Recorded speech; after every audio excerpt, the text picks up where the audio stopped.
Hey folks, welcome to the channel. I realized that my uh, video I recorded earlier today, I forgot to mention a change that I made to the budget, something I added in that I think will help me. And also I have been working trying to improve the audio, and I think I have it. I finally think you won't hear me as if I'm across the room going forward.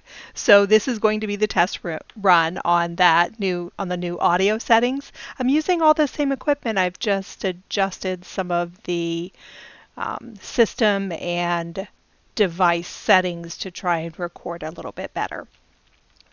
So let's grab our glasses and get right to it.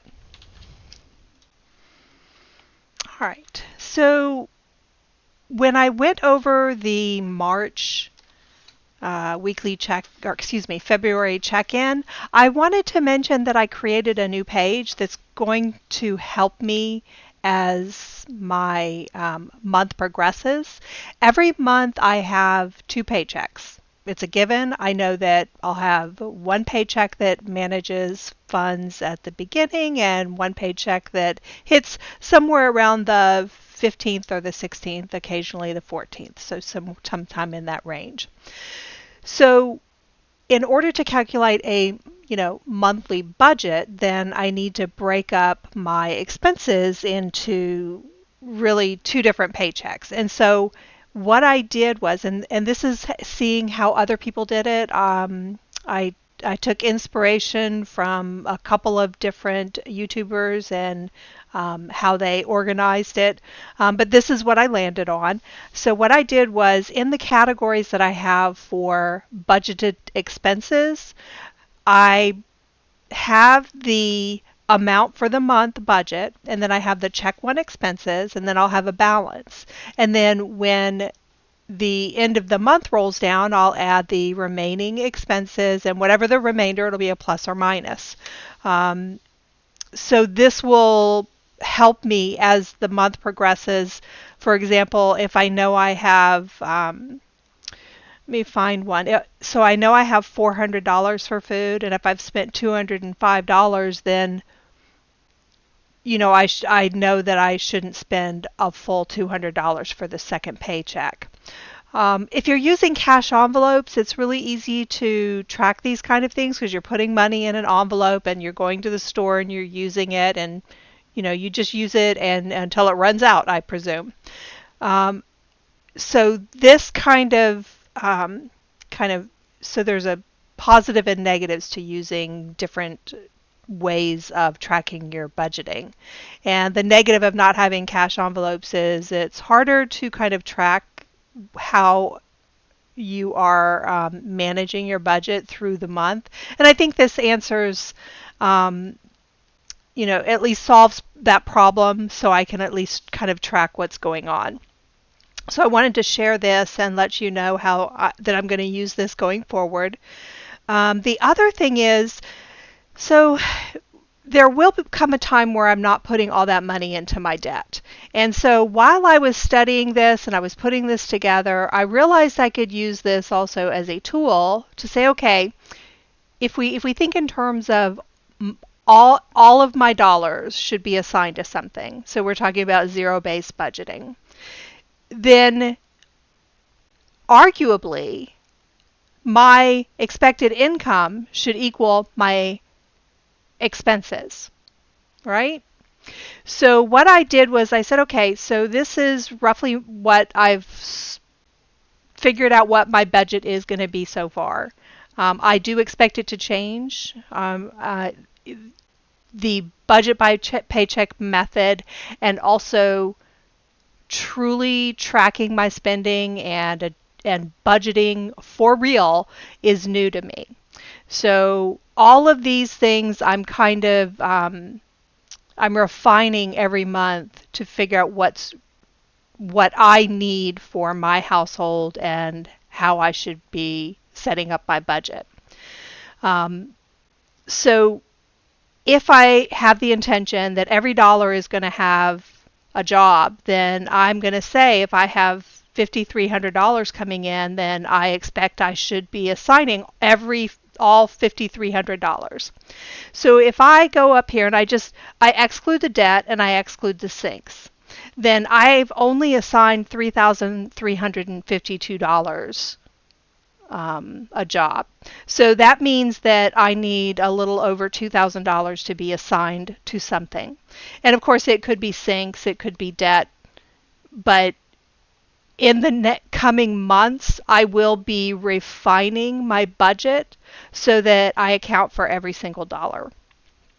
I did kind of hit this page when I was talking about whether or not I was going to adjust this entertainment expense to account for my season ticket,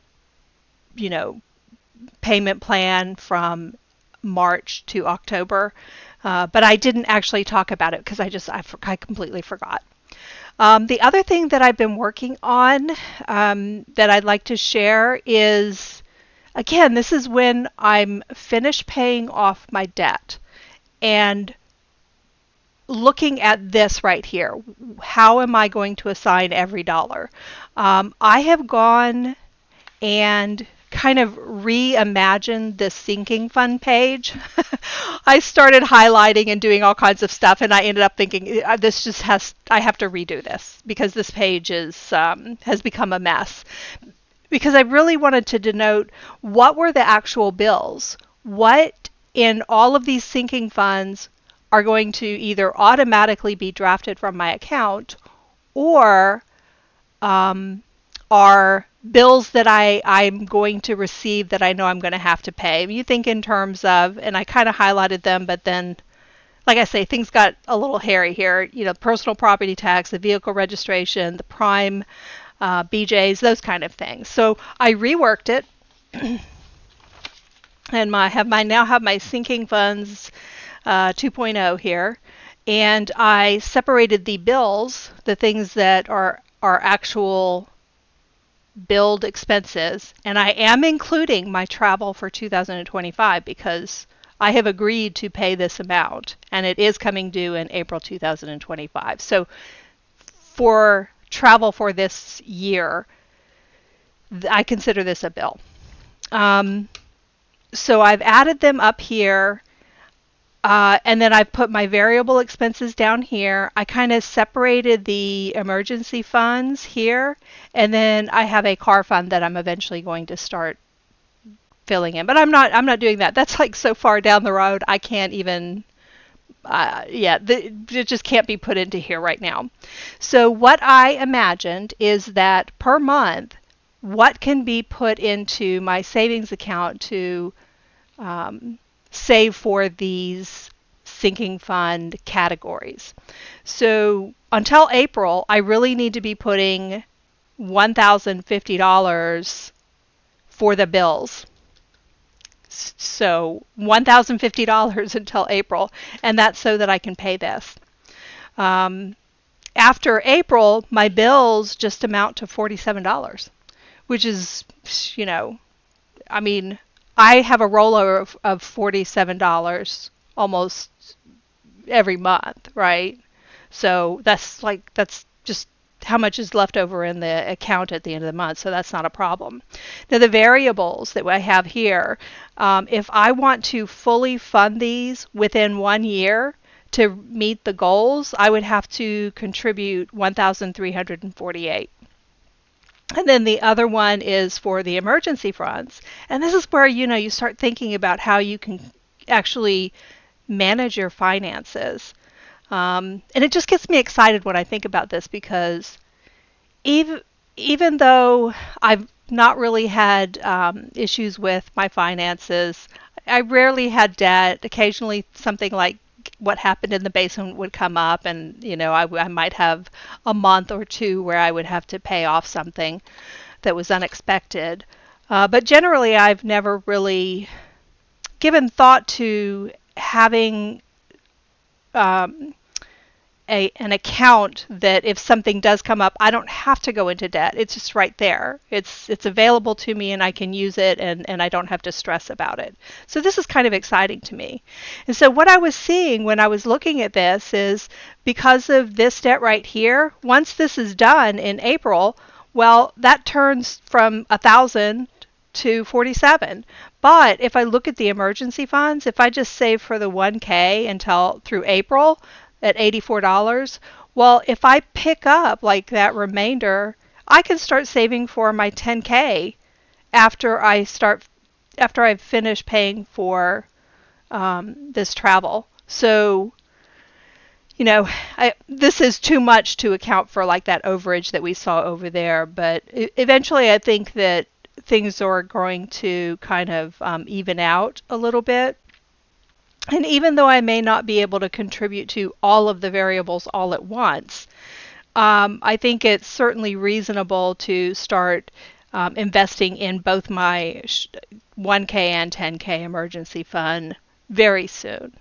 So I wanted to share that. I wanted to share with you kind of what I was looking at. And let me just show you. This is where I was doing my numbers. It's like, of course, this I will have to do because these are bills that are, I'm obligated to pay. And then the variables. And I would come up short either way. But if I adjusted my variables and maybe didn't contribute to these fully every month, I could absolutely assign every dollar and be able to, get all of these sinking funds fully funded probably within a year and a half, and all of the important ones within a year. So those are the things that I wanted to share, and I also wanted to make sure that the audio was doing what I was expecting it to do. If you've been coming to my channel and you start listening, you're like, gosh, I can't even hear this person. It sounds like they're all the way across the room, and now you can hear me fine. I would love to know whether or not that's been the case for you, because when I've gone in and tested the recordings, I test it before I upload it. And even though the audio wasn't great, it was still acceptable prior to upload. But then when I upload it, I'm not sure what was happening in the upload to YouTube. There was probably some type of compression. But when I went on YouTube, listened to a couple of men and women tell me what their setup was, I finally found an answer. And it was, really pretty much specific to the headset that I'm using. So I'm pretty excited about that. The next check-in will be actually I think it's going to be the closeout for February. And we'll go over some of these new things that I've set up to help me manage my finances and just wrap things up. So I'll talk to you soon. Bye.